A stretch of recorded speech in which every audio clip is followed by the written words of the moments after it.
Parents claim they have the right to shape their kids' school curriculum. They don't. At least that's according to an op-ed in the Washington Post. Hey, everybody, I'm Steve Green with Bill Whittle and Scott Ott, and this is Right Angle, brought to you by the members of BillWhittle.com. Gentlemen, wow, as a parent of two kids in school, one elementary, one high school, I got to tell you, this thing just when I read it this morning.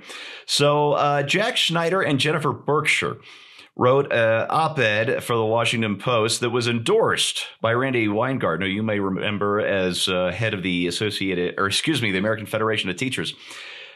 They say that parents don't have any right to determine what is taught in schools.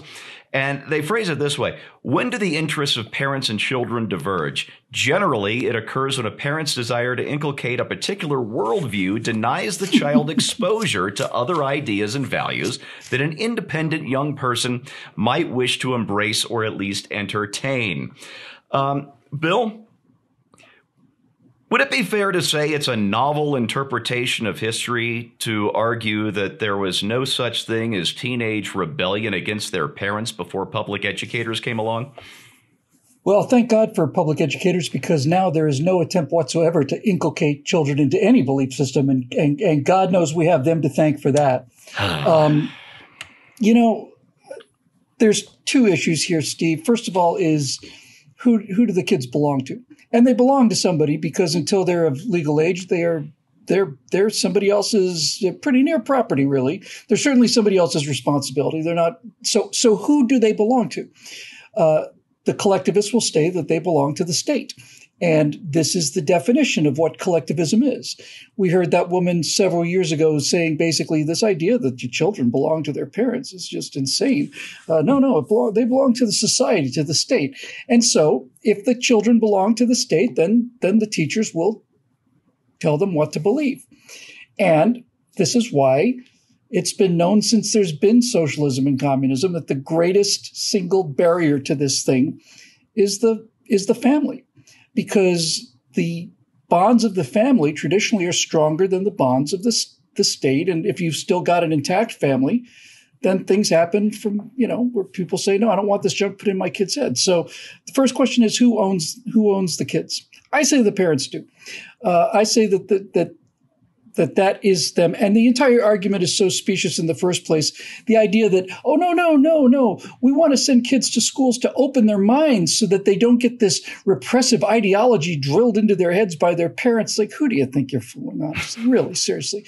This isn't like 1998 where you could get away with this. We've seen you do this for 20 years now. We know exactly what's going on. And the second thing I think that needs to be said here is that this is yet another sign, and I'm seeing them everywhere, that we are now in the early stages of the big counterattack, the big pushback. Yeah. That the reason they're putting out articles like this is because all of a sudden parents are going to school board meetings. We talked about that a couple of episodes ago, and expressing their displeasure at this. You could make a pretty compelling case that public sector teachers unions are the greatest enemies of freedom in the history of this country. I just don't know what else to say about it. Not only do they inculcate kids with their particular philosophy of failure, but they are also determined to continue to lower the standards to protect their own incompetence to the point where they're not only badly educated, they're anti-educated. They believe things that just aren't true, and that's their job. So let them go ahead. This is the only way to get through this, is to get through it and not around it. Let's have a big showdown about whether or not your kids belong to you or whether they belong to the state. This is a discussion that is long overdue. It's been going on in the shadows for 20, 30, 40 years now. People are finally waking up to it. And as we discussed on our backstage show, Steve, I genuinely mean this. I think every public school should not only be allowed, but should be required to have a webcam in it, and that anybody at any time can watch that live stream and record it. And to me, this is the essence of freedom. And if it turns out that I'm a parent and I see something I don't like and I want to go in there, and then okay. But we are definitely feeling some pushback now, and so they're doubling down, and that's what they'll continue to do until they lose. Yeah, I think what I said when you suggested the webcams in the classroom was it's a public education. Teachers have no right to hide this stuff from the parents. And what are you afraid of, right? Knowledge. They're afraid of parents gaining knowledge. Ironic that. And just to be clear, I'm not against teaching different viewpoints or different interpretations of history in school. In fact, I love the fact that this happens, and I'm so proud of the fact that my 15-year-old, who is a sophomore this year, stands up and goes toe-to-toe with his most progressive teacher, that one teacher that you get each year. This is the thing, though. Sorry to interrupt again, but this is it. What they're objecting to is they're objecting to pushback from the ideology that they're trying to drill into these kids. If there are parents who are saying, no, this stuff that you're being taught at school is just garbage, they are basically saying no one should stand in the way of our ability to indoctrinate the next generation into our political beliefs. Exactly. Scott, the authors of this piece kind of turn the argument around halfway through and say that even parents who homeschool, and by the way, the tone of the piece when they talk about homeschooling is completely sneering. They say consider homeschooling. Although it is legal across the country, states still regulate its practice. Such regulations aren't often enforced, but they are certainly on the books, and that even homeschool parents have to bring their kids up to certain standards of knowledge. But this is really changing the subject of the argument, because there aren't parents at these school board meetings saying, hey, stop teaching my kids how to read and write and do math, which the public schools, many of them, aren't doing anyway. What they're saying is, don't teach my white kid that he's a racist. Don't teach my boy child that he's a sexist. And don't teach my kids that it's okay to sneak behind my back to a doctor to either get an abortion or to chemically alter themselves. So we're not really talking about education here, are we, Scott? Well, I think that the premise of this show, if these writers understood the way the system works a little better, I think they could have made their argument better. But frankly, if you turn your children over to public government-run, tax-funded education, then your input is only as valuable as every other taxpayer, not just in the district, but in the state, and because of federal funding in the nation. So I'm not saying that parents shouldn't express themselves or that they shouldn't be heard at school board meetings, but the reality is, my friend, if your kid's in a public school, it's not a homeschool where you've contracted privately with this outside company to educate your kids. You have turned your kids over to the community, so to speak.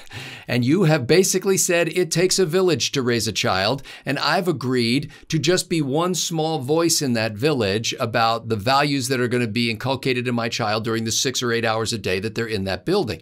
Now, you've got a whole bunch of other time outside of that building when you get a chance to influence your children. But honestly, Steve, when you turn them over to the public school system, parents don't have a louder voice than anybody else in the community. And school boards, local school boards so-called, are really serving at the behest of the state government. And a lot of school districts and the states are dancing to the tune that the federal government calls, because the federal government provides some funding to the local districts in exchange for doing things the way the federal government wants them to do it. So do I wish this were not the case? Yes. But am I surprised that the government-run school system is teaching my kids some values that I don't agree with? No. Is there a solution to this? Yes. Does it lie within the government-run school system? No. Exactly. On the one hand, I'm so glad I live in a school district that doesn't have this nonsense in it, any of the CRT or any of that. On the other hand, I kind of wish I did, so I'd have a reason to show up at the school board meetings and make my voice heard very loudly, like we're seeing going on in Northern Virginia right now.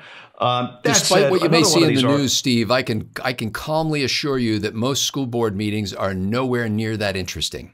Well, of course they aren't. And that one had to deal with a father whose daughter had been raped in a bathroom by a boy in a skirt who was allowed to be in there because he claimed to be gender fluid, or whatever today's phrase of the month is.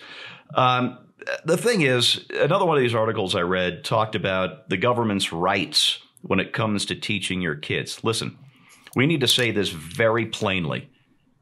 Only parents and children have rights. Governments have powers, and those powers are based on the consent of the governed. And when we withdraw that consent, it's not the parents who need to sit down and shut up. It's the educators who need to sit down and shut up. And we're very quickly reaching that point if we aren't there already. There's your right angle on that, brought to you by the members of BillWhittle.com. I got to remind you, folks, content like this needs sponsors like you. So if you've been watching these for free, go to BillWhittle.com, make a one-time donation, or even better, become a member. We'd love to have you on board. Thanks for watching. We'll see you next time.